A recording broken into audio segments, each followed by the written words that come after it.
You mentioned that as many as 4 or 5 million workers are at risk of being laid off in the restaurant industry. I think it's much higher than that. The restaurant industry is nearing 14 million workers nationally. And I think that you're going to see a very large percentage of those workers at risk of being laid off as more of the country follows the Bay Area with shelter in place. And that is devastating because this industry had severe structural inequality problems that existed long before this crisis. In particular, this industry, unlike almost every other industry, was allowed to pay a sub-minimum wage to its tipped workers, forcing them to live off of tips. That's an actual literal legacy of slavery and a source of terrible sexual harassment for a mostly female workforce of servers and bartenders and bussers. Now, think about that workforce when it's laid off. First of all, there have been very little tips in the last few weeks leading up to shutdowns. And so already people were struggling.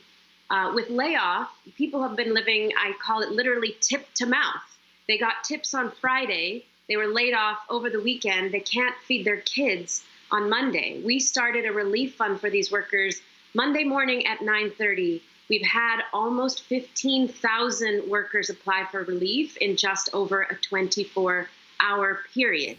And that's because most of these workers aren't going to qualify for any kind of unemployment benefits or paid sick leave, as you mentioned. Paid sick leave wouldn't last long enough anyway.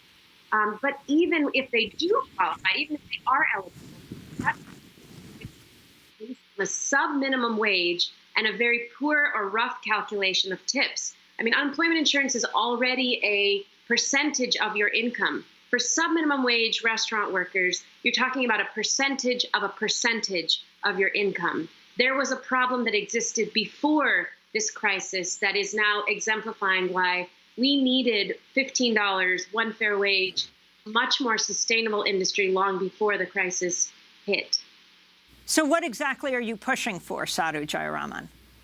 We're pushing for multiple things in this moment and long term. Right now, we are pushing for that unemployment benefits actually provide some buffer, particularly for tipped workers, that they overcompensate for the fact that really the government has no clear idea of how much these workers actually earned in tips. So we want to see a better calculation of unemployment benefits, number one. Absolutely paid sick leave covering all industries, all workers.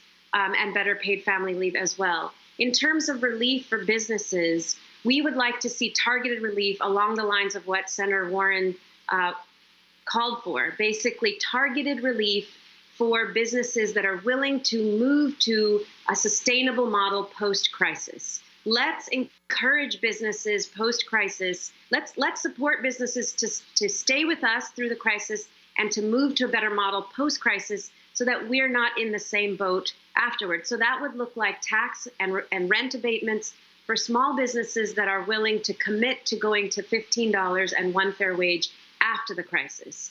We don't want to see this industry stuck through the crisis only at the end of it with large chains surviving because they're the ones that are able to weather the crisis. We don't want to see small businesses go out of business as a result of the crisis, but we do want to see businesses encouraged through this crisis, supported through this crisis, that are willing to make a commitment to change, because clearly the crisis is highlighting why we needed that change in the first place.